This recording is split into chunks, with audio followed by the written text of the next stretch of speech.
প্রিয় ভিউয়ার আসসালামু আলাইকুম। আজকে আমরা দেখব এই কামিজটা কিভাবে কাটতে হয়। আর এই কামিজটা কাটা শেখার জন্য আপনাকে অবশ্যই আমার পুরো ভিডিওটা শুরু থেকে শেষ অবধি দেখতে হবে এবং কিছু অ্যাডভান্স বিষয়ও আমি এখানে আলোচনা করছি। পুরো ভিডিওটা দেখলে আশা করি আপনি প্রপারলি শিখে যাবেন কিভাবে কামিজ কাটতে হয়। প্রথমত আমরা এই কামিজটাকে মাঝখান দিয়ে কেটে দুই ভাগ করে নিয়েছি এবং আয়রন করার পর প্রথম পেছনের অংশটাকে ভাঁজ দিয়ে নিছি মাঝখানে এবং তারপরে সামনের অংশটাকে এভাবে ধরে আপনারা একদম প্রিন্ট মিল করে ধরে সোজা দিকে সদর দিকে আপনারা এভাবে ভাঁজ দিয়ে নেবেন। তো ভাঁজ দেওয়ার সময় একটা এরকম প্রিন্টের কাপড় চোপড় যদি হয়ে থাকে তাহলে একটা বিষয় মনে রাখবেন যে স্টেপটা মানে আপনার হলো লম্বালম্বি যে স্টেপগুলো প্রিন্টগুলো এটাকে সোজা রাখার চেষ্টা করবেন এবং ভাঁজ দেওয়ার পর যে এই যে ভিতরের বন্ধ সাইডটা আপনার দিকে থাকবে আর খোলা সাইডটা বাইরের দিকে। এবং আমি একটা মেজারমেন্ট আপনাদেরকে দেখাই দিলাম, এই মেজারমেন্টটা আপনারা প্রয়োজনে পজ করে ভিডিওটাকে পজ করে স্ক্রিনশট দিয়ে রাখবেন। তারপরে দেখেন আমি প্রথমে নিচের দিকে ডাউনের দিকে আমি সোজা করে নিয়ে 1 ইঞ্চি পরিমাণ সেলাইয়ের জন্য মার্জিন রাখতেছি। তারপরে দেখেন তারপরে আমরা নিচ থেকে লম্বার মাপটা দিয়ে নেব। লম্বার মাপ দেওয়ার সময় মনে রাখবেন নিচের যে প্রিন্ট থেকে 1 ইঞ্চি যেখানে বাদ দিবেন 1 ইঞ্চি বাদ দেওয়ার পর যে লাইনটা বের হবে ওই লাইন থেকে আমরা লম্বার মাপটা দিয়ে নেব। লম্বা আপনার মতো আপনি 44-42 যা দিতে পারেন দিয়ে নেবেন। তারপরে আমরা হলাম যে লম্বার মাপ নেওয়ার পরে লম্বা নেওয়ার সময় অবশ্যই 1/2 ইঞ্চি যোগ করে নেবেন আবার, কেননা 1/2 ইঞ্চি আমাদের উপরের দিকে সেলাই দেওয়ার সময় কমে যাবে, পুটের জয়েন্ট করলে 1/2 ইঞ্চি কমে যাবে, তো ওই জয়েন্টের মার্জিনটুকু আমরা যোগ করে নিয়ে নেব।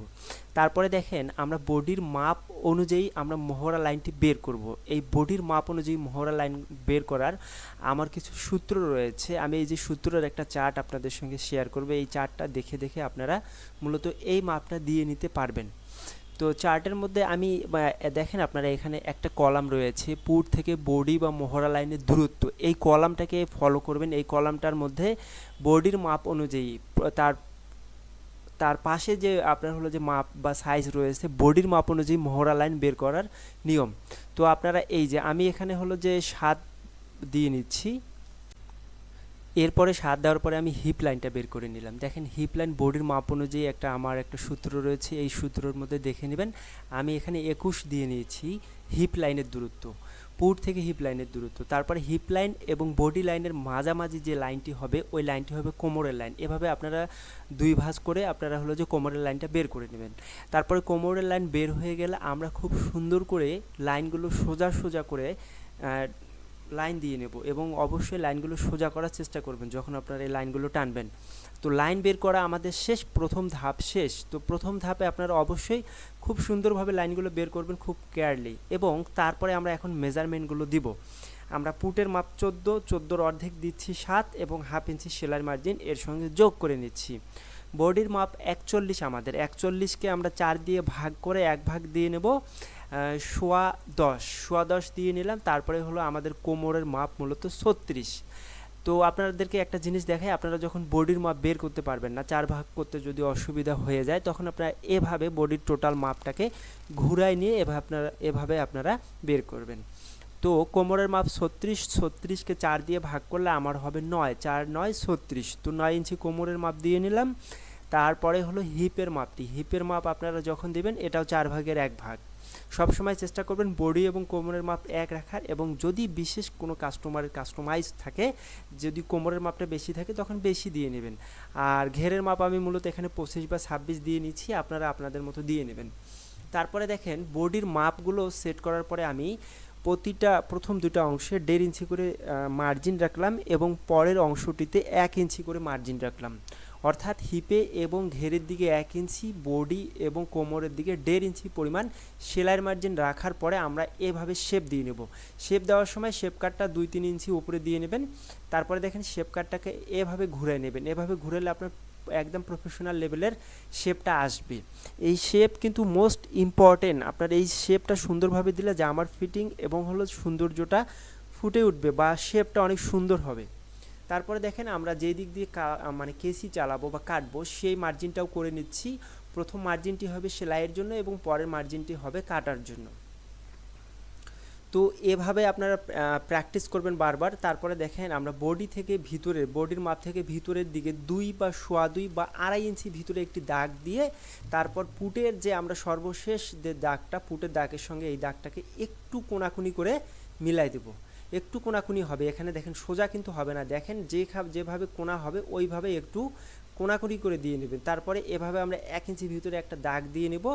তারপরে হলো যে এটাকে 2 ভাগ করে 1 ভাগ দিয়ে এই 1 ভাগের মধ্যে আমরা মূলত শেপটা শুরু করব। এভাবে আপনারা ধীরে ধীরে সুন্দর করে শেপ দিয়ে নেবেন। দেখেন এই যে আমি আর্মহোলের যে শেপটা দিয়ে নিলাম, এটা মূলত ব্যাক পার্টের শেপ দিয়ে নিলাম। ব্যাক পার্ট এবং সামনের পার্ট একই রকম হবে। তারপরে আমরা হলাম যে পুরো বডিটা কাটিং করার পর, সামনের অংশ পেছনের অংশ কাটিং করার পরে মূলত আমরা শেপ দিয়ে নেব। তারপরে দেখেন এভাবে 1/2 ইঞ্চি পরিমাণ আপনি পুটে এবং ভেতরের দিকে, পুটে এবং ঘেরে ভেতরের দিকে শেপ দিয়ে নেবেন, ডাউন দিয়ে নেবেন। আমাদের ডাউন দেওয়া হয়ে গেলে দেখেন আমরা এখন কাপড়টা কাটবো। কাপড়টা আমরা যে ডাউন যে মার্কাটা আসছিল ওই মার্ক অনুযায়ী আমরা কাটবো। তারপরে ঘেরের দিকে ওই মার্ক অনুযায়ী কাটবো। কাটার পরে আপনাদেরকে বাকি অংশটা আমি দেখাচ্ছি, আপনারা দেখুন মনোযোগ সহকারে।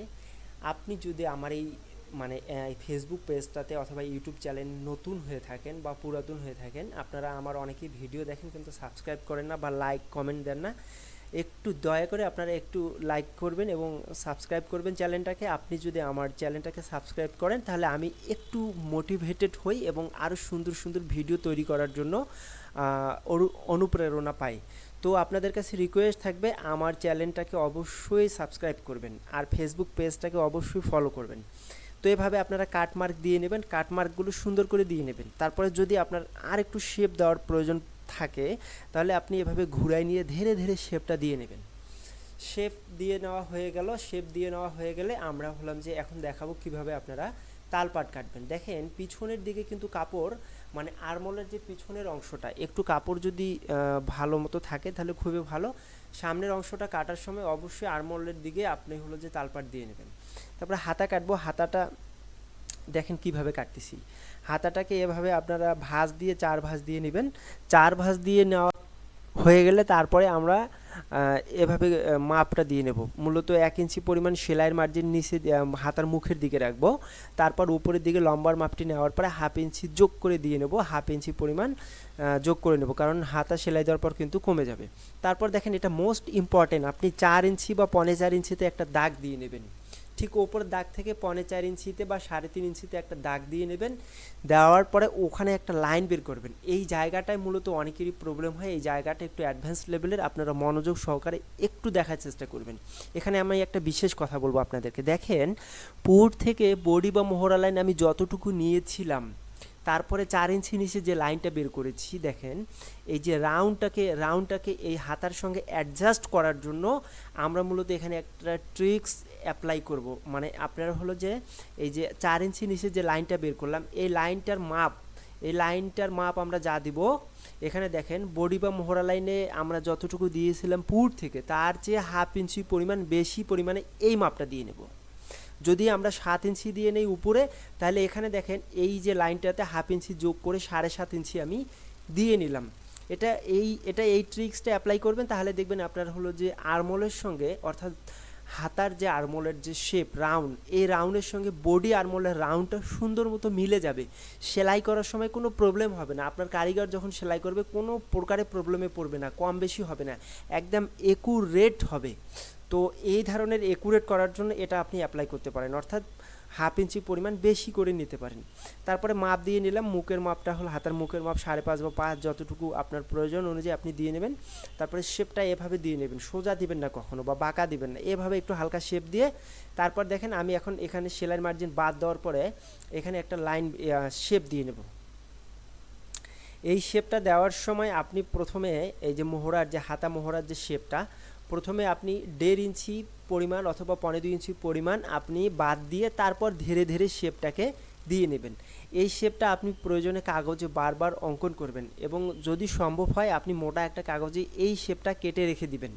বারবার আপনি এই শেপটা দিতে অসুবিধা যদি হয়ে থাকে, তো আপনারা যদি কাগজে কিভাবে কেটে এই শেপটা রেখে দিবেন বারবার ব্যবহার করার জন্য, এরকম যদি আপনারা একটা ভিডিও চান আমার কাছে একটু কমেন্ট করে জানাবেন, আমি আপনাদের জন্য এরকম একটা ভিডিও মেক করব যে এই শেপটা আপনি একটা প্যাটার্ন করে রাখলেই সবসময় ওই প্যাটার্নটা ব্যবহার করতে পারবেন। এই শেপটা মূলত আপনার হলো যে বডির উপরে নির্ভর করে। আপনার বডি যার বেশি হবে, অর্থাৎ 40 40-এর উপরে 40, 42, 44, 46, 48, 50 যত বেশি হবে আপনারা হলো যে 3.5 থেকে 3.5 থেকে 4.5-4 মধ্যে রাখার চেষ্টা করবেন।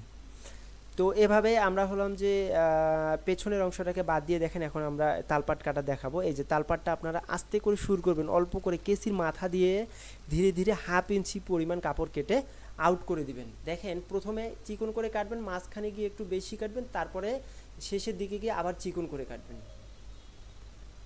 তো এখন আমি দেখাবো, দেখেন আপনারা কিভাবে আসলে মিলে যাবে, কিভাবে এই জিনিসটা একদম প্রুফড মানে প্রমাণ দেখাচ্ছি আপনাদেরকে। আপনারা যখন হাতাটা সেট করবেন তো 1/2 ইঞ্চি সেলাই বাদ দেওয়ার পরে দেখেন এভাবে যখন ইয়ে করবেন আপনারা হলো যে একদম কাটমার্ক টু কাটমার্ক মিলে যাবে, অর্থাৎ হাতার কাটমার্ক এবং বডির কাটমার্ক এক সমান মিলে যাবে, একটুও কম বেশি হবে না। যদি কম বেশি হয় তাহলে মনে করবেন যে আপনার কাটিংয়ে কোনো না কোনো ত্রুটি রয়েছে। আমি এই ট্রিক্সটা অনেক বছর ধরে অ্যাপ্লাই করতেছি, অনেক দিন ধরে অ্যাপ্লাই করতেছি, আমার একদম পারফেক্টলি মিলে যায়। তো পারফেক্টলি মিলে যাওয়ার জন্য আপনারা এটা অ্যাপ্লাই করতে পারেন। তো আপনাদের কাছে আবারও একটা রিকোয়েস্ট, আপনি যদি মানে এই ভিডিওটা যদি আপনার ভালো লেগে থাকে আপনার টাইমলাইনে শেয়ার করে রাখতে পারেন, পরবর্তীতে আপনি জন্য দেখে আবার প্র্যাকটিস করতে পারেন, অথবা আপনার পরিচিত বা বন্ধুবান্ধবদেরকে এই জিনিসটা যদি কেউ শিখতে আগ্রহী হয় তাকে আপনি মেনশন করে দিতে পারেন, তার কাছে শেয়ার করে পাঠাতে পারেন। তো আপনাদের এই ভালোবাসা আমার এই পেজটা ধীরে ধীরে এগিয়ে যাচ্ছে, আমি অনুপ্রাণিত হচ্ছি। সকলকে ধন্যবাদ, ভালো থাকবেন সকলে, খোদা হাফেজ।